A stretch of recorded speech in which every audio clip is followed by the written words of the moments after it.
World of Tanks daily deals 8,750 gold Aufklärungspanzer Panther. Is this tank worth it? In this replay, we'll go through all the stats. I'll tell you everything I like about this tank and everything I don't like about this tank. Now, if you're a regular here to my channel, you know that I like to show my first game in any new tank and give you my reaction based on the first game, but not today. Now, technically, I have not played this tank since at least July 2015. That's 6 years ago, when it was removed from circulation and replaced with the SP1C. And to be honest with you, I wish I didn't. Making this video has ruined all my fond memories of this tank. I didn't play it bad or anything, but I did play 16 games, winning 11 with a 69% win rate. So in terms of performance, it wasn't too bad. The reason I played 16 games was because I couldn't quite figure out this tank and how it fits in the game in 2021. Anyway, we're in Studentsky. I am taking the north side of the map where the light tanks go. Now, normally in this kind of lineup, I don't want to be here, and the reason why I don't want to be here is because there is two artilleries, and if you're in a light tank, it's very easy to die to an artillery, especially in the north side of the map. But this location right here, there is a little bit of a hull down, a little bit of terrain. This is very useful if you are a light tank, for you to take cover. It's very hard for artillery to hit you in this position, especially if they have a low arc, unless they are like a Conqueror gun carrier that shoots right up in the air. Now, those kind of tanks can really hurt you, but anything with low arc, it's going to be difficult for them to hit you in this position. So this is a good spot for me to be in, as long as I'm not being rushed, as long as I'm not being attacked by another Cromwell or a Cromwell or something. You know, if they decide to bomb rush me, then I will be in a tough situation. I see that Cromwell running away, so that's a good for me, because that means I can own this position without much of a threat.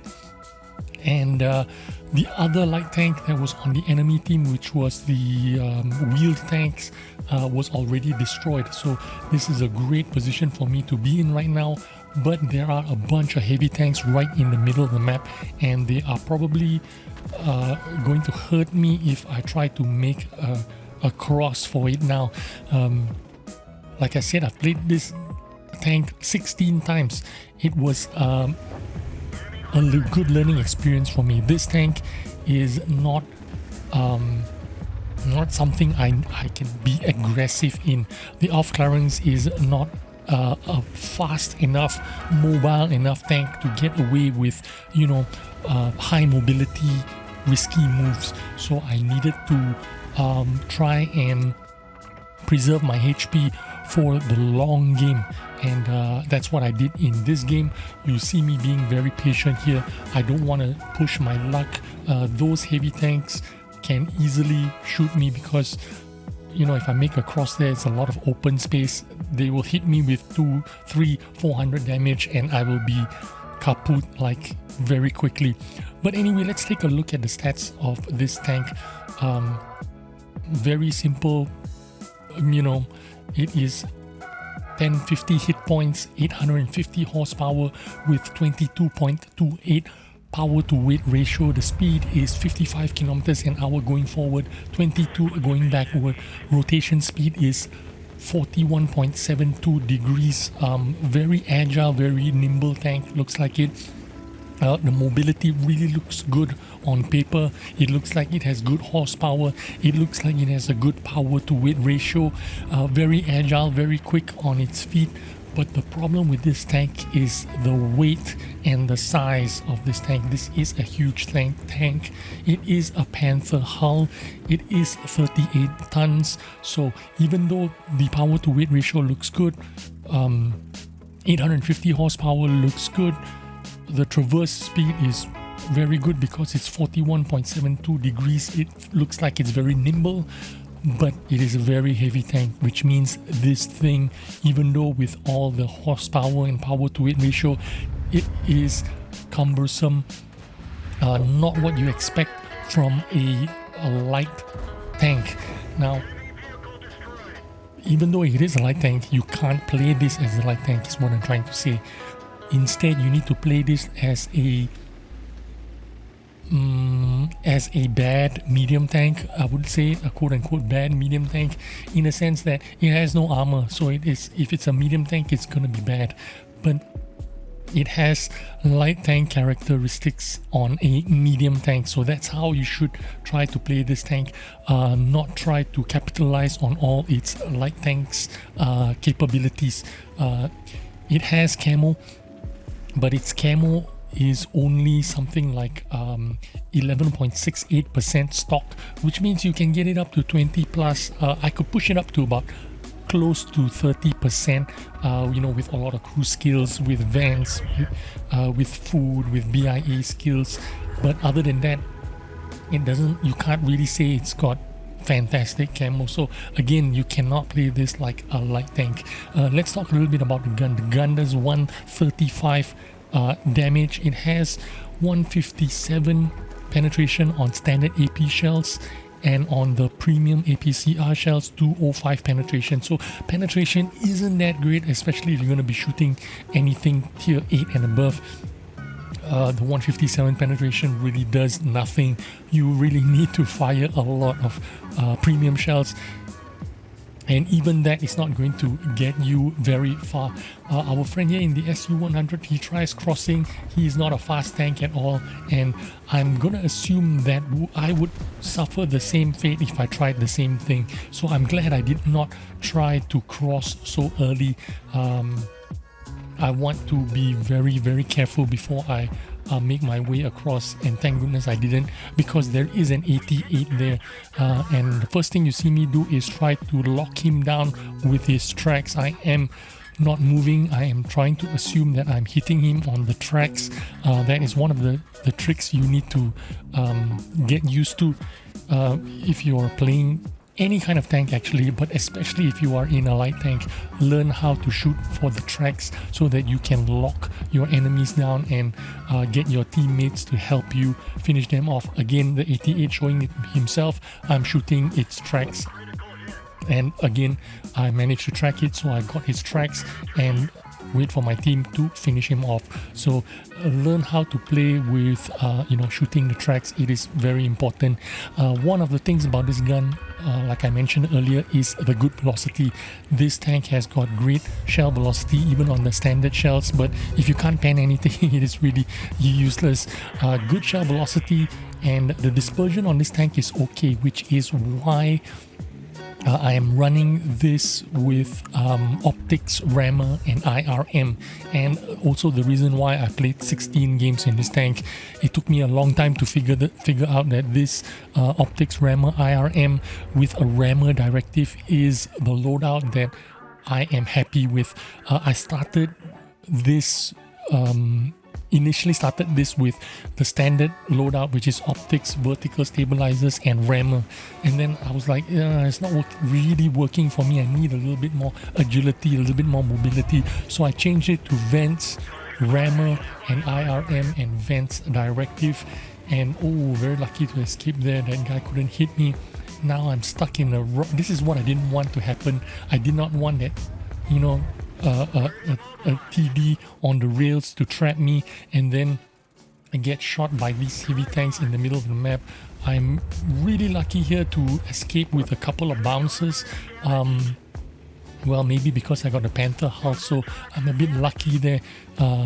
It has a little bit of like you know, ghost armor or whatever, but yeah, like I was saying, I tried all kinds of you know, 3 kinds of configuration before I figured out that I want to use optics, rammer and IRM. I sacrificed the vertical stabilizers for the IRM because I realized that The moving dispersion on this tank is 0.15, which means it is not too bad. So I decide to instead of using vertical stabilizer, I use an IRM, which helps with a little bit of mobility, while it still helps with the moving dispersions, but it makes my tank a little bit more lighter on its feet, and so that helped me a lot.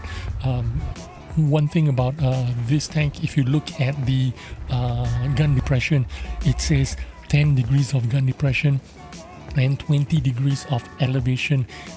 In actual fact, this thing gun depression is not 10 degrees, it is 4.8 degrees frontally. That is the gun depression you get from this tank. If you want 10 degrees, you basically need to be shooting from the side of your tank. Only from the side you get 10 degrees. So this is, if you didn't know, it is very difficult for you to play with 10 degrees of gun depression on this tank unless you are shooting like right now, right from the side. Now I have 10 degrees of gun depression. Frontally, I only have 4.8 degrees. It's even worse from the back. From the back, instead of getting gun depression, you have gun elevation, 2.5 degrees gun elevation if you point your gun from the back, of your tank, which is why you saw me earlier on when I was trying to spot the Cromwell and the Super Hellcat.